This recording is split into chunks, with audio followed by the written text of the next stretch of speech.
네, 박수유 기자 잘 들었습니다. 지금부터는 꼼꼼하고 명쾌한 이슈 분석과 두 분과 얘기 나눠봅니다. 김경진 전 국회의원, 김근식 경남대 정치외교학과 교수님 모셨습니다. 네, 북한이 코로나19 감염자로 추정된다고 주장한 탈북민이 월북했다고 밝히며 최대 비상 방역 태세를 선포했습니다. 먼저 관련 북한 매체 보도 내용을 직접 보시죠. 개성시에서 악성 비루스에 감염된 것으로 의심되는 월남 도주자가 3년 만에 불법적으로 분계선을 넘어 지난 7월 19일 귀향하는 비상사건이 발생했습니다. 석연치 않은 결과가 나온 것과 관련해서 1차적으로 그를 철저히 격리시키고 지난 5일간 개성시에서 그와 접촉한 모든 대상들과 개성시 경유자들을 해당 부문과의 연계 밑에 철저히 조사 장악하고 검진 격리 조치하고 있다고 밝혔습니다. 네, 이렇게 북한이 월북한 사람이 있다는 사실을 보도를 하면서 이 사실이 지금 알려진 건데 먼저 김근식 교수님. 네. 일단 오늘 군 당국 발표를 봤더니 철책이 아니고 배수로를 통해서 월북했다. 그러니까 배수로 쪽으로 월북을 하면 이게 경계가 좀 허술한가 봐요. 그러니까 임진강이라는 이제 물이 흐르기 때문에 예. 철책을 통해서 이제 물로 뛰어드는 사람들을 감시하는 건 굉장히 지상에 있는 부분이니까 예. 감시가 촘촘하겠죠. 그러나 이제 물 밑으로 철책 네. 밑으로 또 배수로가 있는 모양입니다. 네네. 그럼 배수로는 이제 보이지 않는 거기 때문에 네. 상대적으로 이제 감시가 좀 소홀할 수 있다는 생각이 있는 것 같고요. 네네. 그렇지만 이제 군 쪽에서 밝힌 것은 그 배수로도 북한과의 경계선이기 때문에 감시할 수 있는 장비는 있다고 그래요. 예. 그러니까 그런 부분조차도 실제로 지금 군 당국이 이번에 그 월북한 이 탈북민의 이 월북 상황을 제대로 사전에 감지했는지 네. 아니면 정말 허술하게 경계에 실패하면서 놓쳤던 것인지 이 부분을 좀 파헤칠 필요가 있습니다만 네네. 일단은 지상이 아니라 지하 배수를 통해서 개성으로 넘어간 것을 일단 판단하고 있는 것 같습니다. 네. 그리고 또 한 가지가 지금 강화도로 이 월북 위치가 추정이 된다 이렇게 얘기를 하는데 강화도에서 북한으로 헤엄쳐서 왔다. 거기도 다 바다일 텐데 이게 현실적으로 가능한가 봐요. 그 실제 탈출을 감행한 분의 이야기를 들어봐야 됩니다만 예. 우리 감시초소의 눈을 피해서 배수로 빠졌다 하더라도 예. 사실 임진강 강이기 때문에 예. 바로 강화도에서 개성으로 넘어가는 건 사실상 쉽지는 않습니다만 예. 이분의 이제 독특한 경력이 있지 않습니까? 3년 전에 탈북이 올 때도 거꾸로 개성에서 헤엄쳐가지고 이 교동도로 넘어갔기 때문에 예, 그렇죠. 헤엄 실력은 뭐 남다른 게 좀 있는 것 같습니다. 예. 그래서 아마도 뭐 그 부분에 대한 정확한 그 탈출 경로나 탈출의 가능성들은 뭐 나중에 사후적으로 파악해 봐야 되겠지만 예. 일단은 과거의 탈북 경로와 탈북 경험이라는 걸 보면 또 거꾸로 돌아서 헤엄쳐 가는 것도 불가능하지는 않지 않겠느냐 네. 이런 추측도 가능해 보입니다. 그렇군요. 네. 우리 군 당국은 월북 날짜에 대해서 특정은 하고 있지만 아직 밝히지는 않고 있습니다. 다만 북한의 주장에 따르면 월북 날짜가 7월 19일이라고 해요. 의원님, 만약에 북한의 주장이 사실이라면 우리 정부는 일주일 가까이 모르고 있었다는 셈인데요. 이거 어떻게 봐야 될까요? 글쎄, 그러니까 경계에 큰 구멍이 뚫렸다. 특히 북에서 발표하기 전까지는 우리 군 당국이 기본적으로 모르고 있었다. 그렇죠. 그리고 문제 제기가 되니까 그때서야 확인을 해보니까 배수로를 통해서 철책을 우회로로 통과를 해서 헤엄쳐서 건너간 걸 지금 추정이 된다. 지금 이런 상황 아니겠습니까? 네.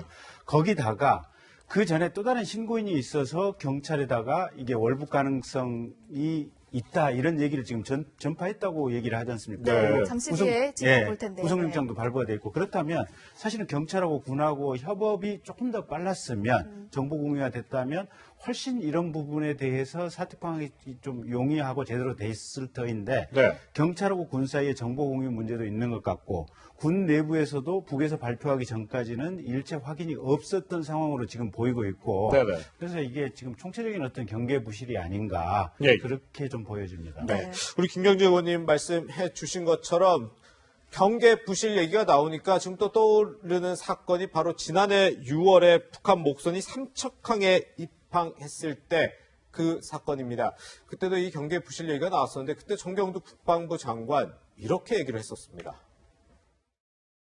북한 소형 목선이 NLL을 남하여 삼척항으로 입항하는 과정에서 우리 군이 이를 제대로 포착하여 경계하지 못하였고 또한 국민 여러분들께 이러한 상황을 제대로 설명드리지 못한 것에 대해 국방부 장관으로서 깊은 책임을 통감하며 사과의 말씀을 드립니다.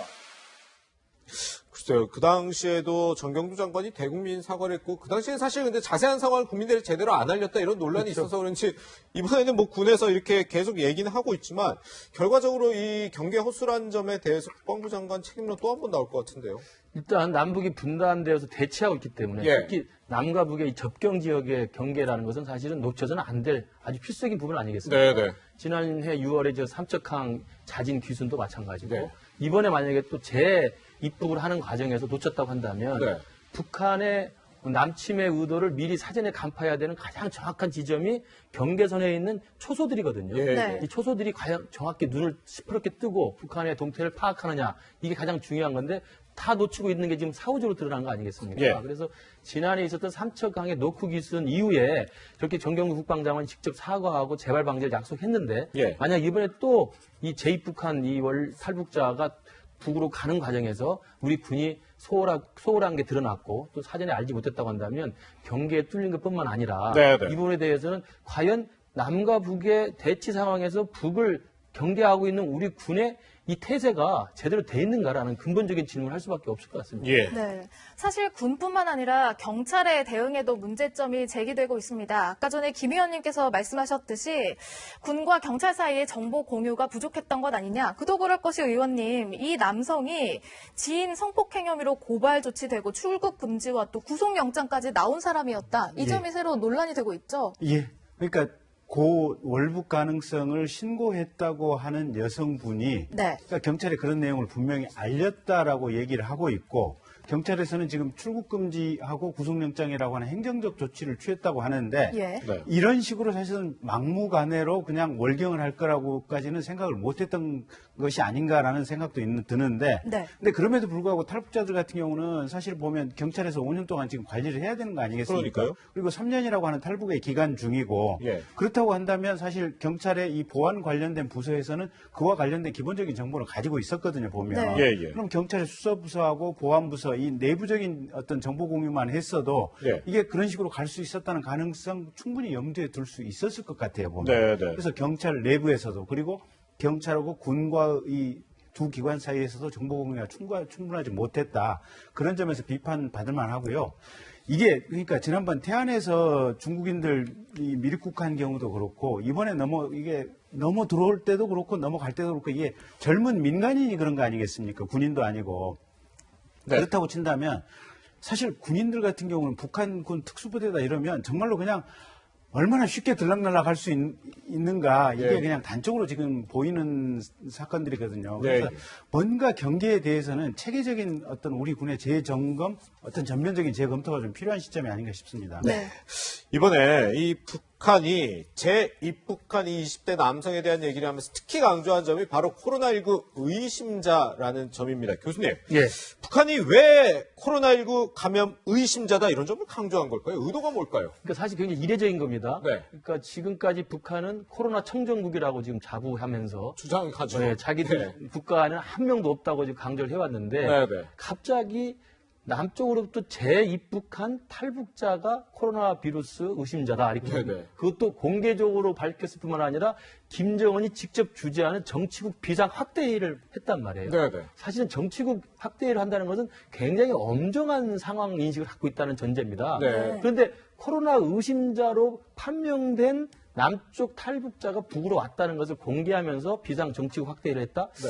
저는 굉장히 이례적인데 의도가 뭘까? 제가 볼 때 첫 번째는 더 이상 북한도 코로나 환자가 없다는 걸 이제는 막을 수가 없을 것 같습니다. 아, 예. 그렇지 않겠습니까? 우리도 지금 10,000명이 넘는 코로나 확진자가 있는데 예, 예. 북한은 뭐 훨씬 더 방역체계가 허술하기 때문에 좀 있을 수 있다고 그러는데 네. 아직까지 한 명도 없다고 네. 거짓 비슷한 주장을 했거든요. 그렇다면 이제는 그걸 더 이상 막을 수 없다. 그 코로나 환자가 있다는 것을 이제는 인지하고 자체적으로 자기 스스로 여기 시인하려면 어떻게 해야 됐습니까? 외부에 적이 있어야 될 거 아닙니까? 아, 예. 외부에 원인자가 있어야 되니까 외부 원인자 한 명으로 남쪽에서 들어온 탈북자를 통해서 네. 코로나가 전파됐을 가능성이 있다고 나중에 사후적으로 정당화시킬 수 있다는 생각이 들고요. 예. 두 번째로는 왜 그러면 남쪽일까? 네. 중국과는 지금 봉쇄를 해놨기 때문에 자기들은 철저히 막고 있다고 지금 이야기를 하고 있고 네. 김정은 지시를 해서 잘 방역이 되고 있다고 이야기를 했기 때문에 중국이 뚫렸다고 말할 수는 없잖아요. 예. 그러면 남쪽으로 뚫렸다고 하는 수밖에 없는 거죠. 그래서 네. 저는 남측을 핑계로 해서 북한이 더 이상 이제는 거짓말로 주장할 수 없는 코로나 환자 생긴 거, 네. 발생한 것을 남측에게 좀 전가시키려고 하는 의도가 아닌가 저렇게 생각합니다. 그렇군요. 그렇다면 어제 북한 보도를 살펴보면 사실 딱히 코로나 그 의심자가 북한으로 넘어왔다라고 하면서도 딱히 우리 정부에 대해서 비판을 하지는 않더라고요. 보면은 일각에서 뭐 남북 보건, 의료 협력 가능성까지 제기되고 있는데 그런 걸 혹시 바라고 하는 의도가 있을까요? 그렇죠. 그러니까 코로나 환자가 생겼는데 이게 우리 탓은 아니고 남측 탓이다 정도로 지금 분위기를 만들어 가는데 만약에 이걸 남측에 대해서 굉장히 비난 수위를 높일 수도 있거든요. 왜냐하면 일부에서도 이야기 나왔습니다만 남측이 고의적으로 우리 공화국을 붕괴시키려고 코로나 전염병 환자를 북으로 보냈다고 해버리면 사태가 복잡해집니다. 예. 그러면 남쪽하고 뭐 대화 가능성이 없는 겁니다만 그 정도 수위까지는 안 가고 남측에 코로나 의심 환자로 판명된 사람이 왔다라고 했기 때문에 남측 정부 당국과는 약간 좀 거리를 둔 거죠. 네. 그래서 말씀하신 것처럼 이후에는 두 가지 가능성이 있습니다. 하나는 이것을 핑계로 해서 남측에게 손해배상 비슷한 정도로 해서 남측에 엄청난 요구를 할 수가 있고요. 네. 두 번째는 그 요구를 또 계기로 해가지고 남북과 북 사이에 특히 이제 북한도 코로나를 방역하는데 굉장히 힘이 들기 때문에 네. 코로나 방역과 관련된 K방역의 지원을 좀 받으려고 하는 그런 가능성도 열어놨다고 볼 수 있습니다. 네. 의원님, 그러면 어쨌든 이 월북한 20대 남성이 지금 뭐 구속영장까지 발부가 된 사람이잖아요. 이 성범죄로. 이 사람을 어떻게 우리나라가 북한에 다시 좀 송환해달라 이렇게 할 수도 있는 거예요? 뭐 법적으로 충분히 가능하죠. 아, 근데 예, 이제 예. 북한 정부가 응할지 이제 그게 관건이고요. 예, 예. 이제 북한 입장에서도 사실은 이게 이미 한번 남쪽으로 탈북을 했던 사람 아니겠습니까? 그러니까요. 예. 그럼 북한 내부의 어떤 국가보안법이라든지 형사법에 의해서 처벌이 가능한 상황일 터이고, 네. 그러면 실제로 얼마만큼 엄중하게 처벌하느냐 이걸 보면 이 사람이 뭐랄까 이 어떤 탈북자에 대한 북한 정권의 어떤 전반적인 자세나 태도 이런 걸 볼 수가 있겠죠. 예. 교수님 또 이게 북한 전문가시니까 이런 사람들 이제 재입국하면 보통 체제 선전에 많이 활용을 하던데 이 코로나19 의심자라는 굉장히 특수한 뭔가 이렇게 포장이 돼 있는 사람이면 북한 체제에서 좀 어떻게 이 사람을 이용을 할 것으로 보이나요? 우선은 이제 북한이 정치국 비상회의를 열 정도로 이 예. 코로나 의심 환자로부터 이제 격리를 굉장히 철저하게 하겠다는 거기 때문에 예, 예. 이 사람을 환영하거나 자기의 체제선에 이용할 가능성은 전혀 없어 보고요. 아, 그래요? 예. 왜냐하면 지금까지는 탈북했다가 다시 재입국한 경우는 대부분 북한의 선전 매체에서 남측의 여러 가지 공작들, 네. 남측에 대한 어떤 상황들, 실상들을 공개적으로 비판하면서 체제 선전을 이용해 왔거든요. 네. 근데 이번 경우는 탈북했다 재입국한 건 맞습니다만 공교롭게도 지금 북한이 지금 시비를 걸고 있는 것은 코로나 바이러스 전염자라고 이야기하는 거거든요. 네네. 그렇기 때문에 이 사람을 체제 선전에 활용한다기보다는 아까도 말씀드린 것처럼 북한의 코로나 발생의 흔적들과 상황을 이제는 자기 탓이 아니라 이 탈북자의 재입국 때문에 생겼다고 하는 것을 좀 몰아가는 것이기 때문에 네네. 올해 제가 볼 때는 자기들의 코로나 확산에 대한 희생양으로 활용될 가능성이 크다고 봅니다. 네, 탈북민이 다시 재입국한 상황, 이거를 이례적으로 공개한 북한 의도까지 짚어봤습니다.